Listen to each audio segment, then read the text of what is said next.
بسم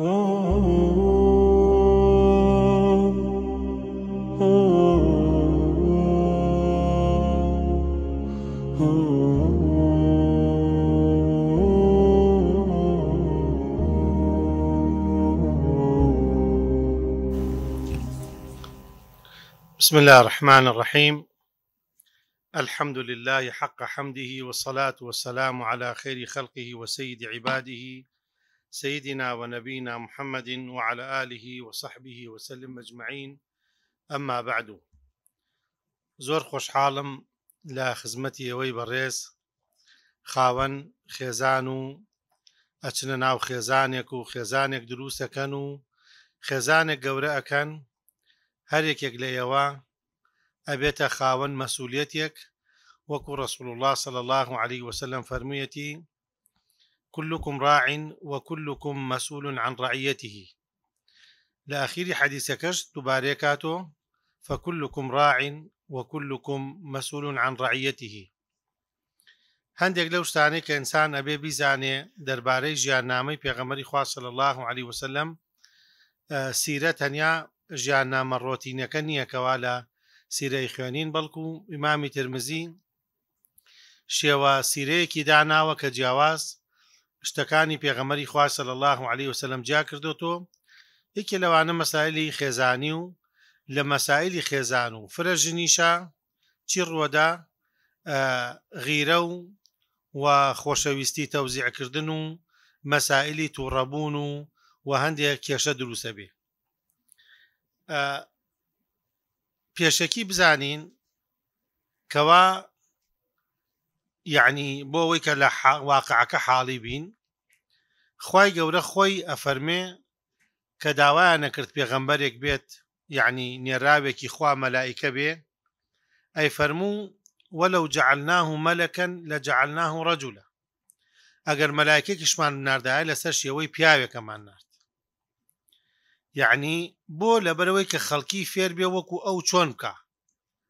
چونکە ئێمە تەنیا قسەیە بکرێ ئینسان فێریش نابێ،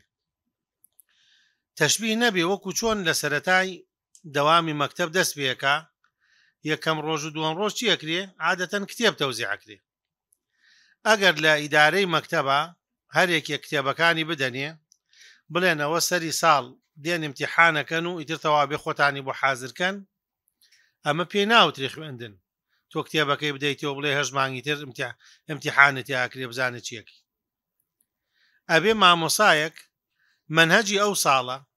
تەوزیعەکاتە دوو بەشی سەرەکی، نیوەی ساڵ و سەری ساڵ، ئینجا مانگانە دیاریەکە، هەفتانە دیاریەکە، بە گوێرەی ئەو جەدوەلەی پێدرێ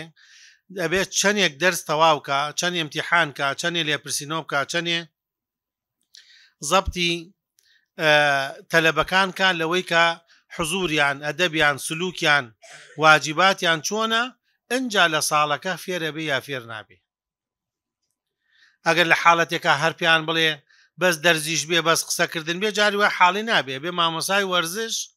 تەلەبەکان بەرێتە ناو ساحەوە و لێ وەرزشیان پێ بکە. مامۆسای مختەبەر ئەبێ بیان با لە مختەبەرێکە لەوێ فێریان کە. مامۆسای سناعە کارەبا ئەبێ بیان با لە وەرشەیەکە فێریان کە، ئینجا جاری واشەیە فێر نابن. ئەم پێغەمبەرش بۆ ئەوە هاتووە کە خوای گەورە فەرمێ: لەقەد کانە لەکم فی ڕەسوول الله ئوسوەة حەسەنە. ئێوە قودوەی گەورەتان، قودوەی جوانتان ئەم پێغەمبەرەیە. وچەنەها ئاەتە فەرمێ: فەتەبیعوه ئەطیعوه ئەطیعوا الرەسوول. باسیەکە یەتەبیعون الرەسوول النەبی، بۆ ئەوەی ئینسان چاوی لێ بکا وەکو ئەو بژی. ئیزەن بەشەرێک بۆ وەکو خەڵک لەدایک بووە، وەفاتی کردووە، نەخۆش کەوتووە، ئەوانەی هەمووی وەکو خەڵک کەسی مردووە، کەسیان لێ کوشتووە، زامار بووە، یعنی مانوو بووە، هیلاک بووە، شەو خەوتووە، ژنیە ناوە، ژنی تەلاق داوە. ئەمانە بۆی ئەمەی کە لەسەر ئینسانە دێت، ئەم پێغەمبەرە سەرمەشقە لە هەموو شتەکانە پێت بڵێ سنووری شەرع لەم مەسەلەیە چۆنە و چۆن کاری، یعنی کارێک نەکەی کە خوای گەورە لە خۆت ناڕازیکی. ئێمە بەستەکەمان طبعا خێزانە لەبەرەوەی هەرێکێک لە ئێمە یان خاوەنی خێزان یا بێتە خاوەن خێزان، و دائما لە ناو خێزانیشە ئەبێ لەسەر ئەساسی خۆشەویستی دروست بێ، انجا ئەتوانێ بژی. خوای گەورە فەرمێ وجعل بینکم مەودە، ئەو دوو کەسە بە یەکتری بە خۆشەویستی بە یەکۆ نەژین ناتوانن بە یەکۆ بژین. خۆشەویستی ئێڵێکەوە بەردەوام بن لەگەڵ یەکتریە. پێغەمبەری خوا صلی الله علیه وسلم شەرمی نەکردووە لەوەی کەوا خۆشەویستی دەربڕێ دەربارەی خێزانەکانی کە چەندی خۆشیانێوێ. بەڵام لە تعددی زەوجاتە، لە فرە ژنیە و لە هەمەجۆری ژنەکانە، لە نەوعی ژنەکانە و لە تەمەنی ژنەکانە دایمەن چی ڕۆدا؟ دایمەن غیرە ڕۆدا. غیرەش بەشێکە لەو خۆشەویستیەی کە ئینسان ئەی نوێنێ بەڵام بە ئوسلوبێکی تر، ڕەنگە بە ئوسلوبی شەڕ، بە ئوسلوبی تووڕەبوون، بە ئوسلوبی جاری وا هەیە، یعنی لە حەدی خۆت زیاترە ڕۆی، بەڵام لە ئەسلی غیرەتەکە بوو ئەوەیە کە ئەو کەسە خۆشەویستە بۆیە غیرەتی بۆکەی. غیرەت وەکو لە حەدیسەکە فەرمێ غیرەت هەیە خوا خۆشیەوێ، غیرەت هەیە خوا ڕقیەتی لێ. ئەو غیرەتەی کە خوا خۆشیەوێ لە شتێکاکەوە ڕیبە بێ، واتە شتێکە گومانی کردبێ پیاوە بێ بە دوایە بڕوا لەم خێزانەی لەم کچەیە لەم کوڕەیە لەوانەی بۆ ئەوەی کەوا شتێک نەکا لە سنووری شەرع دەرچێت، چونکە مەسوولە لەسەری لە دنیا و لە قیامەت. بەڵام بەبێ سەبەب ئەگەر غیرەتکە ئەم پیاوە، یعنی واتە دڵی پیس بێ لە خۆی مەوزوع گەورە بکاتۆ لەوانە فەرمێ ئەوە خوای گەورە پێی ناخۆشە. لە تەواوی حەدیسەکەشە فەرمێ تەکەبورێک هەیە خوا پێی خۆشە، تەکەبورێک هەیە خوا پێی ناخۆشە. تەکەبور بەسەر موسڵمانە خوای گەورە پێی ناخۆشە، بەڵام تەکەبور لە جەنگا و بەسەر کافرەکانە فەرمێ یحبها الله، خوای گەورە پێی خۆشە. ئێستا ئێمە زانین عەدەدی خێزانەکانی پێغەمبەری خوا صلی الله علیه وسلم، یعنی خوای گەورە خۆی دیارێکا بووی. بۆچی؟ یعنی ئەوە مەوزوعەکەی من نییە کە ئێستا باسیەوە بکەین، بەڵام ئینا ئەحلەلنا لەکە ئەزواجک، ئێمە بۆمان حەڵال کردووی. حتا لەم ئایەتە کە 50 ئەحزابە هەندێک شت باسەکە کە نەبووە، بەناتی عەمیکە و بەناتی عەماتیک، بەناتی خالیکە و بەناتی خالاتیکە اللاتی هاجرنا معک. یەک خێزانی پێغەمبەری خوا سەلەمە گرێتەوە لەمانە؟ نایگرێتەوە. هەندێک لە عولەما فەرمن لەگەڵ 50 ئەحزابە پێش و پاشێکی تایە. لا يحل لك النساء بعد من بعد ولا أن تبدل بهن من أزواج ولو أعجبك حسنهن إلا ما ملكت يمينك. لدواء أما يترجنيني ونيشي قوري بلي عددكم بو حلالا قريكي كان مرديكي كان طلاق داجنية تريان مجيكي باجوانيش بي وبدلج بي إلا مقر ملك اليمين. أما طبعا هنا كتفصيل كيسي من ناچين ناوي بلام عددي أزواجي بيغمري خواه صلى الله عليه وسلم ديار أخواي قورا وكو چون أفرمي قسيق ناكا ببي برسيما ولو تقول علينا بعض الأقاويل لأخذنا منه باليمين. أقر يقسب كابه يمن بي يمن دسي لبشتو أقرين ثم لقطعنا من الواتين مليا برينين. يعني نبوي جن بيني جن طلاق ده بلكو بوي نبوي قسيق إشكابه بي برسي خواه. ئێستا چۆن فێرمانەکە چۆن هەبێت؟ ئەم هەموو خێزانە غیرەتەکەن بەڵێ، بۆ چونکە ئەوانیش بەشەرن لەوەی کەوا وەکو هەموو ماڵێک هەموو پیاوێک کە چەند خێزانێکی هەیە ئەو عەدەدەی کە دراوە بە ئەو ڕێگەی بە ئەو دراوە یانەکو خوای گەورە بۆی حەڵال کردووە بە هەر تەعبیرێکی تر. من یعنی بەڕێی من وایە کە خوای گەورە خۆیە بە اختیاری بۆ بکە و بە پرسی خوا بووە نە بە اختیاری خوا. خوای گەورە وەکو فەرز کردیاتی لەسەری ئەبێ ئەوەنە خێزان بێنێ ئەوە بێنێ، ئەگینا اختیارێکی ئاسایی نەبووە کە ئینسان خۆی حەزی لە شتێک بێ وەکسەر بێنێ، چونکە ئەو مشەڕعە. حتا لە کاتی تووڕەبوونەکانیشیا کە پرسیاریان لێ کردو یا ڕەسوڵ الله ئێمە هەموو شتێکت لێ گێڕینەوە، ئەم تووڕەبوونەکانتیش لێ بگێڕینەوە؟ فەرمێتی بەلیغوا عنی، هەرچی لە منە بینن هەرچی لە منە بیسن بیگەڕنەوە. بۆ فوالله لا يخرج مني إلا حق، ئەوەی کە من ئەیڵێم ئەیکەم هەمووی حەق، یعنی هەمووی وحیە. حتا لە کاتی سحرەکەیە کە سحرەکەی لێکراوە بۆ مانگێک لە ناوک بەخوار بووە، یعنی هیچ لە مەسائلی تەشریعی نەبووە کە بڵێ لەو فترەیە هەرچی بکات تەئسیر لە شەرعەکە ئەکاو لێی تێک چووە چونکە سحری لێکراوە، لە مەسائلی تەشریعیە نەبووە. ئێستا ئێمە چینە ماڵەکانی پێغەمبەری خوا صلی الله عليه وسلم ئەو تەفاسیلەی کە لە بینی دوو هەوێ ڕۆدا، نە دوو هەوێ بەڵکو دوو فەریق هەوێ ڕووەدا، یعنی چۆن مەجموعەیەکیان دایمەن بە یەکۆن، حەفسە و عایشە و سەودە و سەفیە لایەکەگرن، مەجموعەیە تریانیش لایەترەگرن. ئەمانە یعنی هەر وەکو تەبیعەتی چەند تەلەبەیەک ئاچنە داخلی،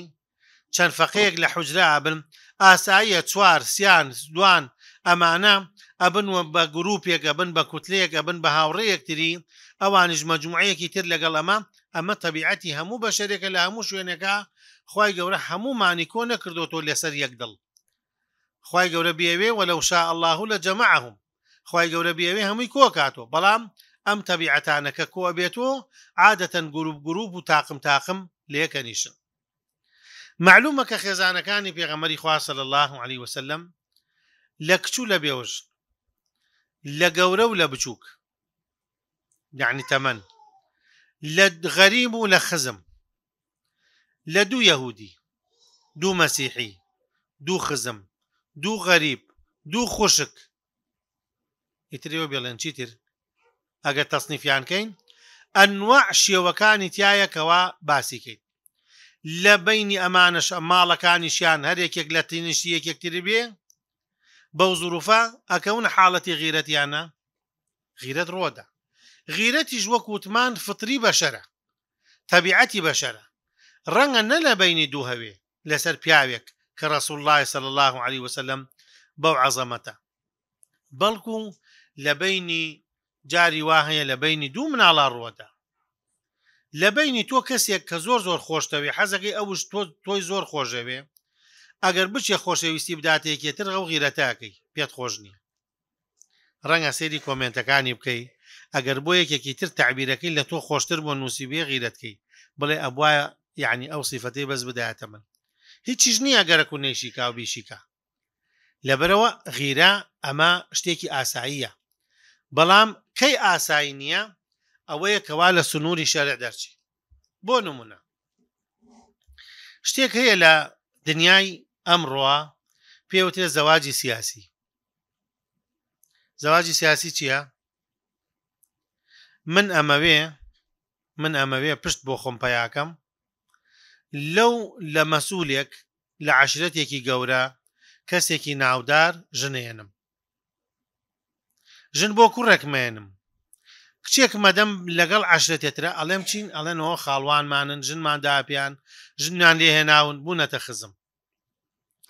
لە بینی مەلیکەکانە، لە بینی سیاسیەکانە، لە بینی حزبەکانە، لە بینی مەسئولەکانە زەواجی سیاسی ڕۆدا. پێغەمبەری خوا صلی الله علیه وسلم کەسێکە دەرکراوە لە مەکە بەو حاڵەتەی کە شەو ڕای کردو لە دەرگای پشت، ئێستا هاتوۆتە مەدینە بەو ئستقبالە جوانە کە کراوە و مستەمڕیش لە ژنهێنانایە کە هاتوۆتە مەکە مەدینە یەک ژنی بۆ سەودە، عایشەش مارە بڕاوی بووە. باشە لە ناو مەدینە چەند ژنی هێناوە؟ حەفسە هێناوە، ئەمە عایشە هێناوەتەوە مارە بڕی بۆ هێناوەتی، حەفسەی هێناوە، ئومو حەبیبەی هێناوە، سەفیەی هێناوە، زەینەبی هێناوە، زەینەبێتری هێناوە، باشە مەیمونەی هێناوە، دەی ئەمانە باسکەین زۆرەکە، لەگەڵ هەندێک اختلافیشە، هەندێک تەلاق دراویشە، هەندێک ملکی اليەمینیشە. بە هەموو قیاسێک ئەبوایە لە کێ ژنی بێنایە؟ مەدینە ئەم شێوە استقبالیان کرد و ئەم هەموو تەسعیان بۆدا، ئەبێ لە مەدینە ژنی بێنایە، لە ئەوس و خەزرەج، بۆی بیان گرێتە خۆی.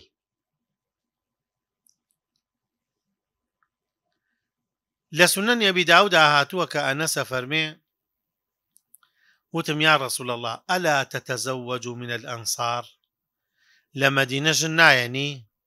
ئەوس و خەزرەج ژنیان لێ نایەنی؟ فەرمووی إن في نسائهن غيرة شديدة. فەرمووی إن طبعا لە ئوسولی فقها بۆچیە؟ بۆ بەیانی حکم، ئافرەتەکانیان غیرەتێکی زۆرەکەن، یعنی قەزدی کام غیرەتە؟ ئەو غیرەتەی کەوا مەزمومە لە سنووری شەرع دەرەچێ، پیاوێ ژنی بێ و داوای ئافرەتێ بکە یەکسەر ئەڵێ بۆ ژنێنی، با بزانم لەگەڵ ژنەکەی ترچی چۆنە. باشە یانەکو ئەگەر ژن بێنم و دوای ژن بێتە سەری غیرەتەکە ئەو غیرەتەی کە لە سنووری شەرع دەرەچێ لە سنووری شەرع دەرەچێ لەبەرەوە ژنی لێنێنە یەک ژنی پێغەمبەری خوا صلی الله علیه وسلم هەیە لە ئەوس و خەزرەج نیمان هەندێک لە عولەما فەرمون قەبائل نییە پێغەمبەری خوا صلی الله علیه وسلم لەگەڵ یا زەواجی نەکردووە بەڵام لەگەڵ ئەوس و خەزرەج جانەی کردووە کە بە حسابی ئێمە زۆر پێویست بوو بۆی پێگەی خۆی بە قوتکە پشتی بگرن بێتە کەسیان کەچی سەرەکی ژنی لەوانێنە ئیزن ئەوە غیرەیەکە کە لە سنووری شەرع دەرچووە حتا ئیمامی عومەرە فەرمێ ئێمە لە مەکە پیاو سالاریەکی عەجایب بوو کە پیاو قسەیە کرد ژن بێدەنگە بوو سەرێ کردە خوار و هیچ قسەی نەکرد کە هاتینە مەکە هاتینە مەدینە ژن تێکەڵە بێ قسەیەکەن بە یەکۆ باسی خۆیانەکەن باسی پیاوانەکەن باسی ژیانیانەکەن وردە عەمەلی ئافرەتەکانی ئێمان شەڕ کرد ڕۆژێکیان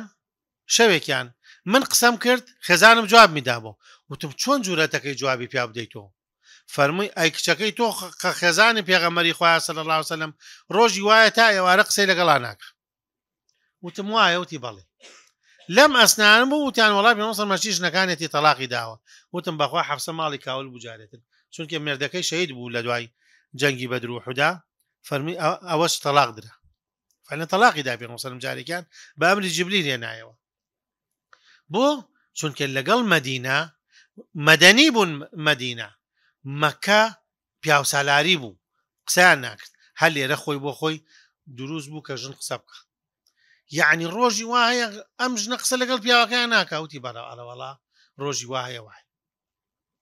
ئەم پێغەمبەرەش بە شەرمە حتمەن شت دروستە بێ باش باسی کێشەکان ناکەین کە لەگەڵ پێغەمبەری خوانەوە بەڵام غیرەتەکان کە لە بینی خوانە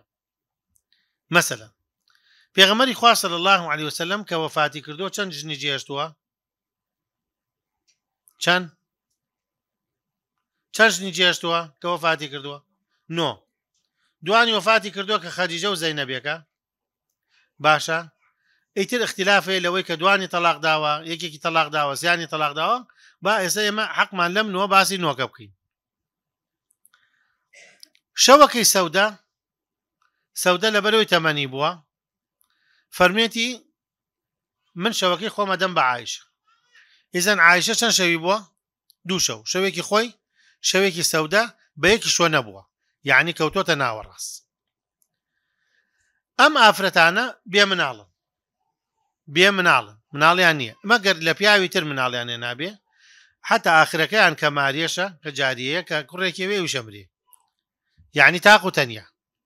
لە ژوورێک و لە حیوانێکی بچووکە باشە نۆ شەو جارێ سەرەی دێ سەودەش تەبعەن شەوی نییە پێغەمبەری خوا صلی الله علیه وسلم هەموو دوای نوێژێکی عەسر سەردانی هەموویانیە کرد من غەیری مەسیس یعنی بێ سەرجێی تەنیا سەردانیە کرد بۆ چونکە تۆ نۆشە و پیاوەکەی نەبینێ هەر وەکو سەردان عەسران سەردانیە کرد یەکێ لە خێزانەکانی ئەیزانی پێغەمبەری خوا صلی الله علیه وسلم ئێستا کاتی چییە تۆ نیوەڕۆ نانت خواردە ئێستا برسیتە کاتی نانیش نییە لای خۆمان کاتی چییە عەسرە چای ئەو ئەیزانی کە پێغەمبەر حەزی لە چییە لە شیرینیە حەڵوای بۆ دروستە کرد كان يحب الحلواء والعسل حەڵوا هەر ئەوەیە کە دروستە کرێ وە کوردەواری خۆمان یعنی بە خورما و بە هەنگوین و بە مثلا ئاردی جۆ و بە شیر و بەم شتانە دروستەکرا لەگەڵ ئاوی سارد الحلو البارد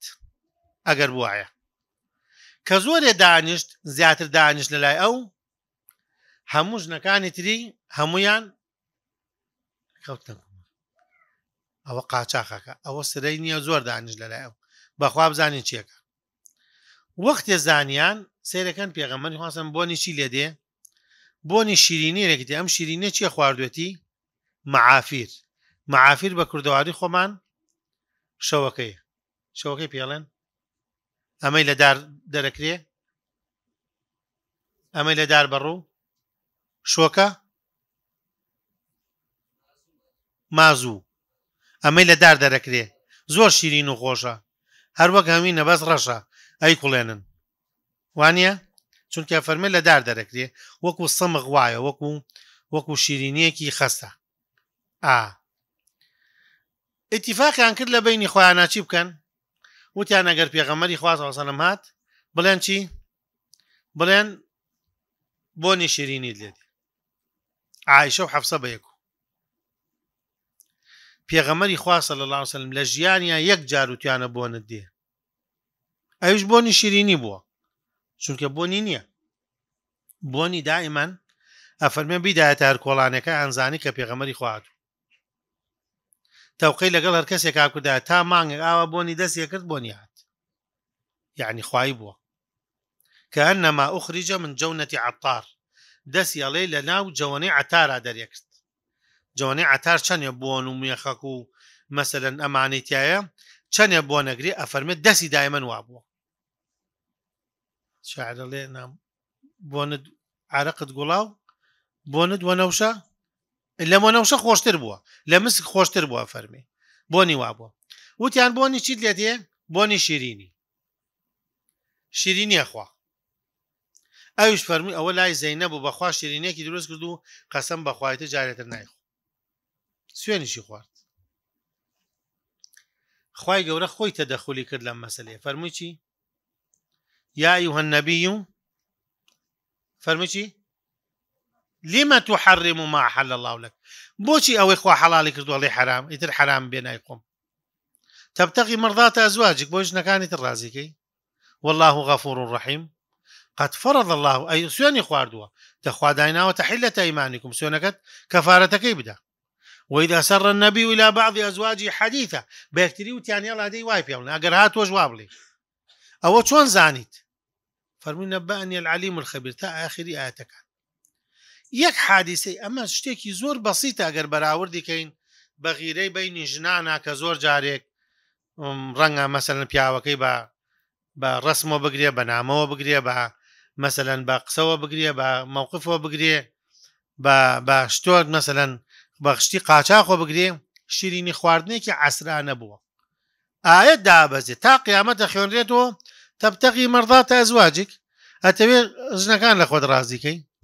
چۆ کەفارەتەکەی بدە و بە قسان مەکە حتا دوایە فەرمێ چی عەسا رەبوه إن طلقكن يعني بێمنەت بەلیان طبعا بو معلومات عساش بو تحققها لقرآن بو ترجينية أكري أجر خوا كردي إيوة طلاق دا خوا آفرتي چاكي عابدي سائحي نازانم تاوكو كتوب يوجنشي بنصيبك وانا زان بزي ويدا سكبي كما قول إمام عمر بو موافق يجبو قرآن جوادا بزي فرموا زان بزي ويدا سكبي وانا بنكشوي بيناك هموتان طلاق دا أو نتريني چنا ثيبات وأبكارا حالة النحوية كيش واوي 8 ثيبات أو سائحات انطلق أو يدلوا أزواجا خيرا من كنا مسلمات مؤمنات تائبات عابدات سائحات أفرمت ثيبات وأبكارا بس بو واوي كاريرا أو واوي 8 بيوتر العربية أما حادثة كالرداوة حادثة مع الله كان يعني دائما جن لقل جنا مراقبة پیاوێک تەنیا بۆ خۆی چیەکە چۆنە ڕواکەی دێت و ئەمانە ناکری ئەمشەو لە ماڵی عایشەیە تاوەکو لە ناو جێگەوە ئەزانێ کە عایشەی کردوتە خەو عایشەش ئەفەرمێ من بەخەبەر بوو وای زانی من خەوتوم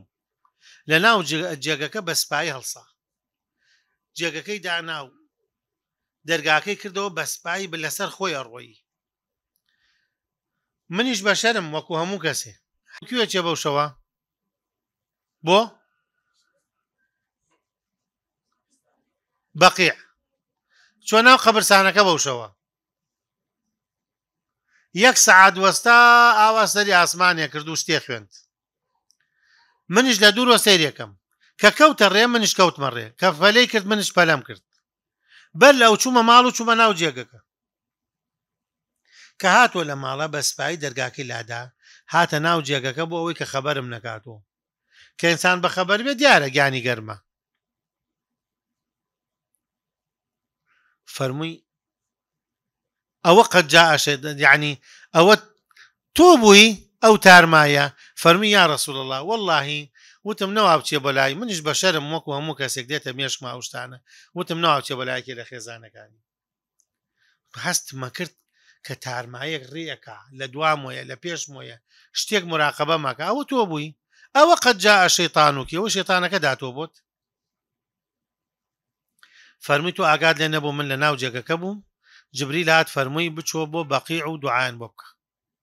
منیش بۆ یەچوو. ئەمە شتێکی ئاسایی ئەبێ ڕووبدا. پێغەمبەری خوا صلی الله علیه وسلم لە هەموو سەفەرەکانی کە ئەفەرموون 28 سەفەری کردووە بە غەزەوات و بە سریە و بە حەج و عومرەکانی 28 دەرچوون. تەوزیعەکەیتە سەر ئەو 10 ساڵەی مەدینە تقریبا هەر 3 مانگجارێ 4 مانگجارێک دەرچوونەکە تقریبا. ئیتر هەشتە سەفەری وایە 3 مانگی پێچووە وەکو خەیبەر. باشە لە هەموو سەفەرەکانیە چۆن ئەیانی برد لەگەڵ خۆیانە؟ هیچ سەفەرێکی پێ مەسەڵەن بەبێ ژن دەرنەچووە، هیچ سەفەرێکی نەبووە ژنی لەگەڵا نەبێ، کەم بێ زۆر بێ، دوور بێ نزیک بێ، ئیلا ژنێکی بردووە. بەڵام ئەم ژنە بەچی دەرچووە بۆی؟ بە قورعە، بە تیر و پشک، بە تیر و پشک. جاری وا بۆ دوانیشی بردووە. لەم سەفەرە چەندێکە با دوانە بە عایشە و حەفسەی بۆ دەرەچی دیارە زۆری پێچێ لەگەڵ خۆیانیان بە. ئەفەرمێ هەردووکیان ئیتیفاقیان لەسەر چی کرد؟ وتیان چی؟ عایشە و حەفسە زۆر برادەر بوون چونکە لە باوکیانەوە مابووە، کچی ئەبوبەکر و عومەرن ڕەزای خوا لە هەموویان بێ. فەرمووی شەو کە دێت تەبعەن سەفەرەکانیان ئێواران بوو بۆ شەوێکی درەنگ لەبەرەوەی دنیا فێنکە. تۆ بچۆ سەر حوشترەکەی من ژەشمە سەر حوشترەکەی تۆ بزانین پێغەمبەری خواستم شعوری بەرامبەر تۆ چۆنە و بەرامبەر من چۆن. هات وەلای کەژاوەکەی عایشە کە حەفسەی تایە. حەفسە شا لە کەژاوەکەی، عایشە شا لە کەژاوەکەی حەفسە، وای زانی عایشەیە. ئەفەرمێ کە لەگەڵ یان ڕۆشت عایشە کەسەینیە کرد کە چۆنە لەگەڵ یعنی چی دەرەبڕێ بۆ ئەو، وای زانی عایشەیە. بەڵام هەرێ بینێ مەخوانش اتیفاقیان کردووە کە لەگەڵ ئەوایە و قسەی لەگەڵ ئاکا و ئەڕوا و ئەمیشی جێشتوە لەیرا. یعنی ئەگەر من حەفسە بووتایە بۆ خۆت خەیتە جێگەی ئەو ئەمە حەفسە ئاوایە. ئەفەرمێ قاچوخلی خستە ناو هەندێک دار و تەر و ئەمانە هەیە گسکوشت و ئەمانە لە دەشتا. ئەفەرمە ئەی فەرموو خوایە ها بۆ مارێ دوو پشتێ نانێنێ پێم وەدا و نەجاتمدا ڕەسوولکە لا ئەقدر وأن أقول شيئا. ئەی خۆ پێغەمبەرە خۆ من ناتوانم هیچ بەرامبەری بڵێم. طبعا لە سیرە باز نەکراوە چیان وتووە لەگەڵ یەکا. پێغەمبەری خۆ سەلەم هەر وایە زانی کێیە؟ وایە زانی عایشەیە. قسەی کردبێ لەگەڵ یان ڕێ کردبێ هەرچی بێ ئەڵێ ئەم لێرە ئەویت ها خوایە بۆ مارێ نەرێم و کوژی. ئەی خۆ پێغەمبەریشە ناتوانم هیچ قسە بکەم بەرامبەری. لە مەتبەخی شاشت ڕۆدا لە ناو مەتبەخ ئێستا میوان سەرێکیەیە، سەرەی ماڵی ئومو سەلەمەیە. پێغەمبەری خوا صلی الله علیه وسلم ئومو سەلەمەی بە 4 مناڵۆ هێناوە لەن دەڕواتی 6 4 مناڵی هەیە، میوان پڕی ماڵە. باشە عەفوەن لە ماڵی عایشەیە، لە ماڵی عایشە ئومو سەلەمە چی بۆ نێرێ؟ قاپی خواردنی بۆ نێری. ئێستا نەی نێرێ ئەڵێ ها بزانە هیچ گرنگیت پێ نادا، هیچ حسابت نییە، کەس تۆی لەبیر نییە، خۆم نەبم ئەوە تەسیرکە بزانە کەسی چت بۆکە. ئێستا کە ناردی چی لێ کرد؟ ئەفەرمێ بە خادیمەی بە ئافرەتێ ناردی. چی لێ کرد؟ چی لێ کرد؟ ئەفەرمێ کێشایە سەردەستیە، قاپی شکان و خواردنیشی گشتی ڕژان. ئەی پێغەمبەری خوا صلی الله علیه وسلم چیەکە؟ هەڵساسیە تەلاقی پیا کێشا وا بوو بە بەرچاوی خەڵکۆ. فەرمی چی؟ ئەفەرمێ هینەکەی کۆ کردو شوشەکەی کۆ کردو خواردنەکەی کۆ کردو خواردنەکەی پیس کرد شوشەکەی شکان فەرمی غارەت ئومکوم غارەت ئومکوم لەو عەساب ساردیە دایکتان غیرەت کردی عایشە غیرەت کردی کە خێزانەکەی ترم خواردنی بۆ نارد ئەزانن بۆچی دروست نییە پیاوێک دوو ژنی بێ دوو خوشک بێنێ لە یەک کاتە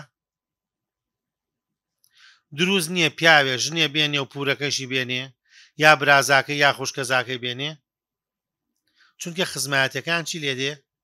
نامێنێ ئەگەر غەریب بن لازم نییە خزمەتی بکەن یەکتریشان خۆش بووە بەڵامەکو دوو خوشک بنە و کاتە چییە بکەت یعنی چۆن بژین بە یەکۆ خۆگەرەک و پیاوێکشان نەبێ هەرە بێ چین ئەبێ خوشکایەتی بزانن ئەو خوشکاتێشیان نامێنێ ئەی پور و برازا و پور و خوشکەزاش هەروایە ئێ خوان پیاوەش نەمێنێ خۆوان هەر پور و برازا یەکترین بەڵام ئەوە نامێنێ لە بینە طبعا مواقفەکان زۆرە باسیکەین با ئێستا پێغەمبەری خوا صلی الله علیه و سلم نەخۆشە ئەو نەخۆشیە نییە وەکو جاران جاری وا بۆ پێغەمبەر صلی الله علیه و سلم یەک مانگ لەسەر جێگە بووە جارێکیان لەسەر ئەسپ کەوتە خوارۆ ئەم لا قەبرغە و پەراس و لاڕان و ئەمانەی هەمووی زامار بوو یەک مانگ لەسەر جێگە لە ماڵە بە دانیشتان نوێژێ کرد بەڵام ئەم جارێک کە نەخۆش کەوت ئەو نەخۆشی کە وەفاتە کاتیایە هەموو خێزانەکانی خاصەتەن لە چەند ڕۆژی ئەخیرا هەمویان کۆ بوونەوە لە ماڵی لەو ماڵەی کەتیایە بوو ئەیان گەڕان ئەم شەوە سەرێکی ئەیان بەرداوی پێغەمبەری خوا صلی الله عليه وسلم هەرەی فەرموو ئەینە ئەنا غەدەن ئەی بەیانی لەکوێم سەرێکیەیە ئێمە حەزی لە عایشەیە دەبچۆ بەلای عایشەوە ئیتر خۆش نەزانێ پیاو قسەش نەکا فکری خوێنێتەوە ئەزانێ مەبەستی پێ چییە حەزی لای ئەوە و بڕۆ بەلای ئەو حەچەندیان فوقەها فەرموون واجب نییە لەسەر پێغەمبەر وەسەلەم عەدل بێ لەو مەسەلەیە بەڵام هەر وەکو عەدلێک بەکارهێناوە ئیزنی لە هەموویان خواستووە ئەنجا چۆتە ماڵی عایشە دیارە خوای گەورە ئیشێکی بەم مەسەلە هەیە ئەو توهمەت و بوهتانەکە بۆ شەرەفی پێغەمبەری خوا کرێ صلی الله علیه وسلم تەنیا لە عایشەیە بۆی بێتە شاهد لەسەری تا ئێستا ماڵەکەی و شەو ڕۆژەکەی و لە دواساتی پێغەمبەری خوا صلی الله علیه وسلم ئەبێ لە ماڵی ئەوا بێ و لە شەو ڕۆژی ئەوا بێ و لە باوەشی ئەوا بێ سەری لەسەر سنگی ئەوا بێ ئینجا وەفات ئەوە باشترین دەلیلە چونکە وەفاتی پێغەمبەران قەبری پێغەمبەران لەکوێیە لە شوێنی وەفاتەکەیان ئەفەرمێ کە بردیانە ماڵی عایشە هەموو خێزانەکانی پێغەمبەر صلی الله علیه و سلم لێوێ دانیشت هەمویان بە دیارێ بوون ئیزافەتەن بۆ مامی کە بۆنی باوکی لێ کرد و ئامۆزاکانی کە کوڕەکانی عەباسن لەگەڵ عەلی کە هەم ئامۆزا و هەم زاوا و ئیتر بەدەمیەوە بوو لەگەڵ یەک دوو خزمەتکارە وەکو ثەوبان و ئەوانەش ئەبن و مهیعە و ئەوانە کە خزمەتکاریانە کرد هەر بە دیاریەوە بوو حتا کە هێنایان بۆ مزگەوت ئەفەرمی ئەزانی ئەو دوو پیاوەکیە بۆ هێنایان عەباس و عەلی بوو کە چوونە ژێر باڵی کە دانیشتن هەر لە بینی ژنەکانە مەسەلەن باسکرا یەکێ لەو باسانە کە باس کراوە دیارە چەند ڕۆژێکی پێچووە ئوم حەبیبە لەگەڵ ئوم سەلەمە کە هەردووکیان پێشتر خێزانی پیاوی تر بوونە هیجرەی حەبەشەیان کردووە لە حەبەشە بوونە حەبەشەش وڵاتێکی مەسیحی تاوەکو ئێستەیش ئەثیوبیایە مەملەکەتی ئوکسوم باسی چیان کرد پێغەمبەری خوا صلی الله علیه و سلم هە لەسەر جێگا هیلاک بەس گوێی هەیە و هۆشی هەیە بەس زۆر ناتوانێت قسە بکە گوێی لێبوو چیان باسە کرد ذكرتا كنيسة رأيناها بأرض الحبشة باسي كنيسة كوا لحبشة بينيانا كنيسة أونا قورة وأونا برز وتمثالي قورة رسمي جوان تيايا بيغمري خوا صلى الله عليه وسلم هوشي كردو فرميشي قاتل الله اليهود والنصارى لعنة الله على اليهود والنصارى خوا بيان كوجي يهود ونصارى خوا لعنتيان ليبكا كان إذا مات فيهم الرجل بنوا على قبره رجل الصالح بنوا على قبره مسجدا پیاو چاکێک پێغەمبەرێک بمردایە قبرێکیان لەسەر قبرێک مزگەوتێکیان لەسەر قەبرەکەی کرد کەنیسەیەکیان لەسەر دروستە کرد ئولائیکە شیرار الخەلق عند الله خراپترین خەڵ لای خوا ئەوانن دین لە خەڵکە گۆڕن بدعە دروستەکەن شرک دروستەکەن دەی پێغەمبەری خوا صلی الله علیه وسلم وەزعی زۆر قورسە بوو کە تۆ نەخۆشە بینی و کەسێک دەرەجە یەکتا ناتوانانی هیچی بۆ بکەی سەفیە بە بەرچاوی هەموویان و فەرمووی چی فەرمووی والله يا رسول الله لوددت أن الذي بك بي خۆزگە ئەخوازم ئەو ئازارەی کە بە تۆیە ئێستا بە منۆیە ئەم لە هۆشە چوو ئەبورایەوە هەرچی ژن ئاواسێری فەرمووی والله إنها لصادقة والله صەفیە ڕاستەکە لەو قسە تۆ هەزار جارەم قسەتە کردووە دەردت لە من کەوێ قەزات لە من کەوێ بە قوربانە بم یاخوا نازانم فەرمووی والله لەو قسە ڕاستەکە باشە حتا کە جارێکیان تووڕێەکەن یعنی ژن ئەبێ بە دوای چی بگەڕێ بە دوای نقطە زوعفی ئەوەکە بگەڕێ نقطە زوعفی ژنەکەی تری باشە ئەم پیاوە تۆز ئێتیمان بەوەدا ئەبێ تانێکی لێدە چی تانێ دراوە لە سەفیە وتیانە ئیبنەت و یەهودیەکی لە ئێمە خۆشترەوێ حتا جارێ ئەم حادیسەی قاپشکاندنەکەش لە ماڵی ئەویش ڕووی داوە ئەویش کردوێتی بۆ یەکێتر نردوێتی و ئەوی شکانوێتی وتێتی یعنی یەهودیەکەت لە من خۆشترەوە کچە یەهودیەکە یە موسڵمان بووە هەر پێڵێن یەهودی ئەفەرمێ هات بە گریان و فەرمی یا ڕەسوڵ الله پێم ئەڵێن کچە یەهودی ئەڵێن یەهودی پێغەمبەری خوا صلی الله علیه و سلم کەس ناتوانێ وەک ئەو سیاسەتکە بتوانێ نۆژن هەمووی ڕازیکە 100,000 سەحابە هەمووی ڕازیکە ئومەتی هەمووی دڵی پێی خۆش بێ وازانی بەس پێغەمبەری تۆیە ئەوە نەخۆشتەوێ فەرمووی چی فەرمووی بچۆ پیان بڵێ پیان ئینەکی لابنة نبي وابنة أخي نبي وزوجة نبي تۆ کچی پێغەمبەری کچی هارونە ئەچێت تۆ سەر هارون برازای موسای وە ژنی پێغەمبەری برازای پێغەمبەری کچی پێغەمبەری ژنی پێغەمبەری کێ هەیە بگێتە ئەمە بۆت ناکێت ئیتر لە بەینی غیرەتی ئەمانە ئاساییەشت ڕووبدا جاری وا هەیە ئەوەی تەوەقعت نەکردووە ڕووی داوە لە غیرەتا سنوورێک هەیە کە پێ وترێ چی ئینسان بوتان نەکا درۆ نەکا جاری وا لەو غیرەتانە سنوورەشکێنن ئافرەتە لای ئێمە یعنی بەشەرە وایە ئێستا حادیسەیەک ڕووی داوە کە کەس چاوەڕێی ناکرد یەک مانگە خەڵکی مەدینە باسی چییە باسی شەرەفی پێغەمبەری خوا صلی الله عليه وسلم کە لە پشت شاخی سەڵسەڵ کەکەوێتە خواری بیری عەلی یعنی شوێنی میقاتەکەتانەوەتی کە حەج و عومرەی کردووە زانێ تقریبا 8 کیلۆمتری 7 کیلۆمترێ لە سنتەری حرەم و دوورە لەوێ عائیشە جێماوە لە قافڵەکە لەگەڵ پیاوێکە بە ناوی سەفوان بە تەنیا هاتوونەتەوە دوو ژن لەسەر تەنووردا ئەنیشتن باسی عائیشە بوو تۆ بڵێ کردبێتی حتا پێغەمبەری خوا صلی الله عليه وسلم کە چووە مزگەوت فەرمووی من یعذرونی فی ئەهلی کێ عوزرم بۆیەنەتەوە بۆ کەس و کارم فەرمووی چی یەکی ئەڵسا فەرمی یا ڕەسوڵ ئەگەر لە قەومی ئەمەیە بوختان بۆ شەرەفتەکان پێمان بڵێ وەڵڵی کوژم ئەگەر لە قەومی ئەوانیشە براکانمان بەخوا خۆمەی کوژم بۆت ئەوشتی وەڵڵی بۆت نییە دەست دێتە پیاوێکی ئەمەوە ئەم بوو بە شەڕ و هەرا فەرمووی واز بێنە بوو بە هەرا لەناو مزگەوت ئوسامەی دانیشان کە کوڕە شەهیدە کوڕەزای خۆیەتی ئەگەرەک و تەبەنی ئڵغا نەکرایەتەوە لەگەڵ عەلی فەرمووی ئەوە چی ئەڵێن عەلیە فەرمێ چی النساء سواها كثير طبعا لكاتي تاندان لشرفا یەکەم قسە زۆر مهمە تۆ چی ئاراستێکەکەی هەر ژن زۆرە ئەی خوا عایشە جارێ خەبەری نییە لە خۆی ئەم هەموو قساکرێ وەسەلی الجاریەتە تصدق پرسیار لە جارێکە بکە ئەوە زانێ یعنی تۆ ئەو ئافرەتەی کە ئەیناسی ئێستا ئەچێ بۆ لای هەوەکەی بچوە پرسیار کە لێی ئەو ئێستا بۆی هەڵگرتووە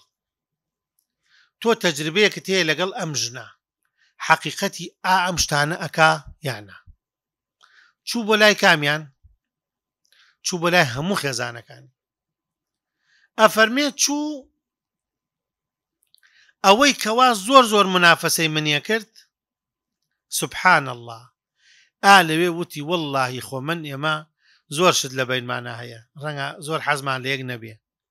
زۆر شتمان بەرامبەریەکە بەڵام دوورە لەم شتە ئەڵێ جوانترین مووقفی بوو لە وەختە ئەیڵێ کورەوە لە خوایە وێ گەشتیەوە دەستکەوێ ئیزەن یعنی دروست نییە بڵێن خێزانەکانی بێمەسەڵ وەکو خەڵک شەڕەژنیان کردووە و شەڕە قژیان کردووە و چاڵیان بۆ یەک هەڵکەندووە و یەکتریان داوەتە تەلاقا و یەکتریان داوەتە شەڕەوەمانە لەو کاتە فەرمێت چوو بەلای کامیان زۆر حەزم لێ ناکا فەرمووی زەینەب شتی وای لە دەستی عایشە فەرمووی دوورە لەو شتانەوە ئەو شتانیتیانی یعنی چەندێکە بۆ دەڵگرتووە بەڵام لەوێ لەو مەسەلێ نەچوو باشە لە غیرە تاجاری وایە چی بەکاردێت مەسەلەی باوکو باپیر بۆ تۆ کێیت و من کێم ئای ئەوە شەڕوەدا فاتیمە هات فەرمووی زۆرمان ماوە ئەگەر بێزار بوون ئەوەستین فاتیمە هات فەرمووی ئەجا کە ژن بیەوێ ئەڵێ ژن هەسانی پیاوە بیەوێ پیاو هەڵنا سیرکەن تعبیری فاتیمەکە فەرمووی باوکە يزعم قومك أنك لا تغضب لبناتك هەموو خزمەکانی خۆمان ئەڵێن تۆ دیفاع لە کچەکانت ناکی هەر سیر کە خۆی بۆ خۆی قسەکە معنای بۆنی بارودی لێ دێ شەڕی لێ دێ تۆ دیفاع لە کچەکانت ناکەی خزمەکانمان واڵێن ئێستا چی بووە هذا علي ناكح ابنة أبي جهل ئەوە عەلیە ژنەکەی ئەبوو جەهلێنێ کچەکەی ئەبوو جەهلێنێ کە تعبیر بە کچەکەی ئەبوو جەهل بۆ چییە بۆ شەڕ و عەداوەتەکەی بیرت کەرەوە ئەبوو جەهل چییە کرد بێت چی پێ کردی ئەها ئەی بۆ ناڵێ ئەی کچەکەی خۆ موسڵمانە هەر ئەم ئەبوو جەهلە خێزانێکی ئامۆزایەکی ئەم ئەبوو جەهلە ئامۆزای باوکە برای خێزانی پێغەمبەری خوا صلی الله علیه وسلم کێ زانێ ئەو ئامۆزای ئەبوو جەهلە کە ئامۆزای کە خێزانی پێغەمبەر صلی الله علیه وسلم کێ ناوەکەی ناوی وڵاتێکە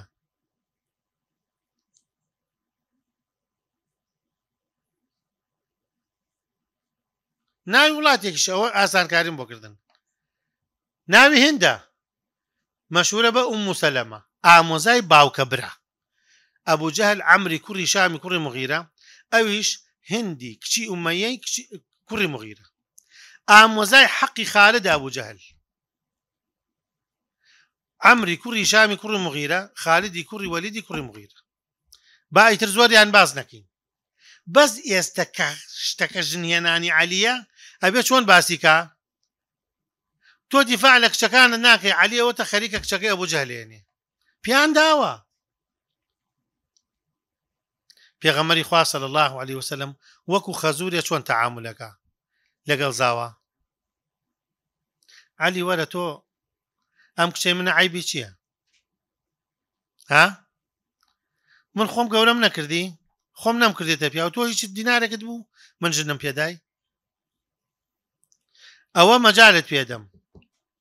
خۆت یەکلا کەرەوە بەخوا لێتیش قبوڵ ناکەم باشە ئەوتی چی نمونەی زاوا گەورەکەی هێناوە بۆ زاوا بچووکەی عەلی زاوای بچووکە فەرمووی چی فەرمووی إن أبا العاص حدثني فصدقني كاتي خوي أبو العاص كزاوا گەورەکەیەتی هەر بەڵێن هەر قسێکی کرد بڕازگۆ دەرچوو ووعدني فوفالي وعدی پێدام و بردێ سەر وەصفی خەزوورێک بۆ زاواکەی دوای 20 ساڵ نیشانەیەوەی پیاوێکی مرد بووە باشە وهذا علي ناكح ابنة أبي جهل أو علي چووەن داوای کچی ئەبوو جەهلەکە ئەی من قبوڵەکە یانە ألا إن فاطمة بضعة مني فاطمة پارچەیەکە لە من چی ئەو عەزێتدا عەزێت مەکە چی ئەو پێ ناخۆش بێ منیش پێم ناخۆشە بەڵام ئێستا بۆ قبول ناکە بۆ ئەمە ئەلا وإني لا أحرم حلالا من حلال حرام ناكم حرامي حلال ناكم حلال حرام ناكم لكن لا تجتمع بنت رسول الله وبنت عدو الله تحت رجل واحد نابێ لەلای یەک پیاوە دوو ئافرەتی لا کۆ بێتەوە کە باوکیان دوژمن یەکتری بوون کچی پێغەمبەری خوا و کچی دوژمنی خوا بۆ نابێ ئیمامی عەلی فەرمێ طبعا چۆن بانگی فاتیمەیە کرد بنت الأكرمين کچی بەڕێزترین کەس جامی ئاوم دەرێ جامی ئاوی پێدا ئەمە ئاوەکەی فاتیمەیە بیخۆین ئەو ناخۆن خۆی تو نیمە ئەمێ تۆزە ئاو ئەی ڕەحمە لە باوک و دایکت فاتیمە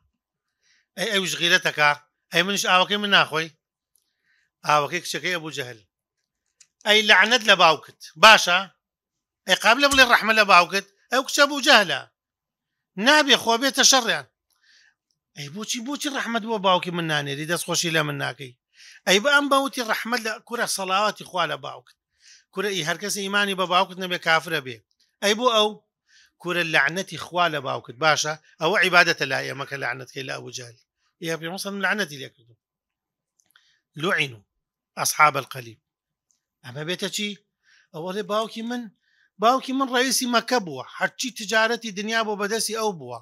چۆن قسەی پێکەی کوراڵێ لعنەتی لێبێ باشە ئەو گۆڕەکەی وا لێ بکەمەوە لە بەدر خۆم کوشتم بەدەستی خۆمان کوشتم ئەمە بێتش ناکرد ئەیدا عەلیش تۆ تا کچی کێت بێنایە کچی ئەبوو بەکرت بێنایە بۆ چونکی هاوتایی لە مەسەلەی زەواجا زۆر ضرورە کە نزیکی یەکتری بن نەبێتە کێشە هەر لە بینی خێزانەکانی پێغەمبەری خوا سەلەم وەکو هەموو ماڵێکی تر هەموو ئینسانێکی تر قل إنما أنا بشر مثلكم يعني ئەمە ڕووی داوە تاوەکو ئەوەیش کە پێغەمبەری خوا صلی الله علیه وسلم جاری وا بووە یەکێکیانی پێشخستووە لە شتێکە ئەمەکەی تر عایشە فەرمێ لە سونەنی نەسائیە فەرمێ تزعم أنك نبي بەخۆتیش بە پێغەمبەر دانەی ئەفەرمێ ئەرە وەڵا پێغەمبەرم ئەی یەهودیەکە پێش منەخەی ئەم قسانە هەڕوەداوە بێت ئەمە ئێمە طبعا ئەم مۆزوعە مامۆستا موساکە اختیاری کرد ئەبوایە من بموتایە ئەمە عیبە باسی نەکەین باشە با خەڵک پێمان نازانێ بەس بە عەمدەن خۆم پێم خۆش بووە مۆزوعە هەڵبژاردووە بۆ ئەوەی جوانی ئەو پێغەمبەرە دەرخەین وەکو چۆن خەڵک لە دەرەوە بە جوانیی بینێ ئێستا لە ماڵیشۆ جوانەکانی دەرکەوێ کە چۆن ئەتوانێ عەقلی نۆ ئافرەت بە یەک و کۆ کاتۆ مداراتی هەمویان کە هەرێکێکیان لە تەمەنێ لە دوور لە نزیک لە غەریب لە خزم وەکو بەشەرێک هەموو کەسێکیش غەڵەتەکە سنووری هەیە لە غەڵەتەکە دوای ئەگەڕێتەوە گەر حاڵەتێکە شتێکی زیادەی وتبێ من داوای لێبوردنەکەم هەرچیمان پێکابێ لەلایەن خواوەیە هەرچیش نەمزانی بێ و غەڵەتم کردبێ لەلایەن خۆم و شێتان وێ داوای